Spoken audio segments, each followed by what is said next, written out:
오늘도 큐티하는 말씀이 인생 성경이 되기를 바라면서 말씀을 시작합니다. 에스겔 39장 말씀인데요.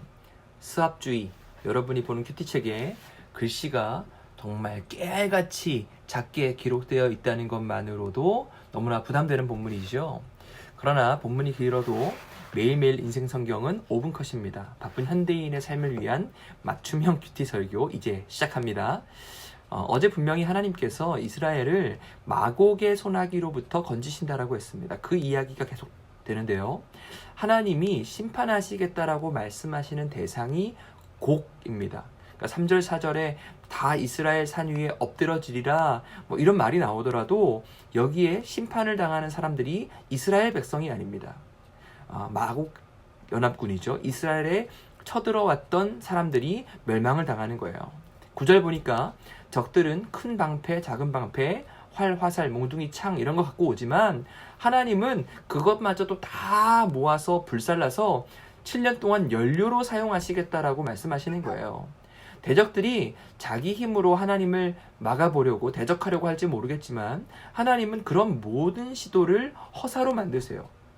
아무리 적이 많아도 무기가 많아도 그것은 겨우 땔감으로 밖에 쓰이지 않을 것입니다. 하나님의 스케일이요 우리 상상을 초월하는 것이죠. 20절까지가 다 그런 내용입니다. 이스라엘을 쳐들어왔던 마곡의 군대가 완전히 패배해서 주검이 인산인해가 되었어요. 하나님이 왜 이런 일을 행하시는가? 하나님께서는 자신의 거룩한 이름을 위해서 이스라엘 백성을 지키시겠다 말씀하시는 거예요.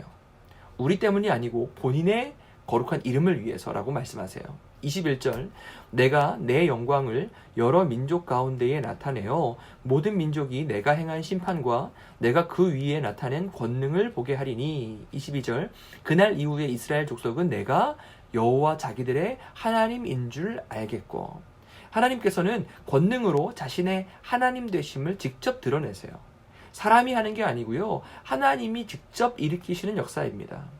제가 신학생 때 읽었던 책 중에 하나님의 영광을 위한 하나님의 열심이라는 책이 있었어요. 이름이 인상적이죠. 하나님의 영광을 위해서 하나님이 열심을 내신다는 겁니다. 이 책은 존 파이퍼라고 하는 복음주의 신학자가 18세기 미국 부흥운동을 이끌었던 조나단 에드워즈의 하나님의 천지창조 목적이라는 책을 해설한 책이에요. 하나님의 영광을 위한 하나님의 열심이라는 제목이 오늘 에스겔 39장 말씀에서 나온 것 같이 보입니다. 우리가 이 책을 그리고 오늘 성경 본문을 통해서 알 수 있는 사실은 하나님의 모든 사역은 하나님의 영광을 우선적인 목적으로 한다라는 것입니다. 하나님의 이름을 위해서 일하세요. 그런데 참 아이러니한 것이 하나님은 분명 오늘 말씀에서 우리 하나님의 백성을 위해서 일하십니다. 하지만 그것이 먼저 하나님의 영광을 위함이다 말씀하세요. 이 사실이 우리를 겸손하게 합니다. 하나님이 우리를 목적으로 만들지 않으시고 인간이 우선되게 하지 않으신다라는 거예요. 하나님이 오직 우선이고 목적이고 우리는 하나님을 드러내기 위해 존재한다라는 거죠. 흔들리는 우리가 하나님의 일하심의 동력이 되는 게 아니고 변하지 않는 하나님 그분 자체가 동력이 되니까 하나님은 진짜로 신뢰할 만한 분이 되시는 거예요. 우리를 보고 일하지 않으시고 변함없는 자신 하나님을 보고 일하시기에 우리도 하나님께 대하여 안심할 수 있는 거예요. 우리 신앙의 핵심도 바로 여기서 나와야 됩니다. 우리는 종종 너무나도 자의적이고 내 중심적인 신앙생활을 합니다. 하나님마저도 내 뜻대로 좌지우지하려 합니다. 우리는 하나님의 영광을 위해 존재하지만 반대로 하나님을 내 영광의 도구로 바꿔서 사용할 때가 얼마나 많이 있습니까? 우리의 존재 목적을 바로 해야 됩니다. 하나님이 중심이 될 때 우리 삶 역시도 안정이 될 거예요.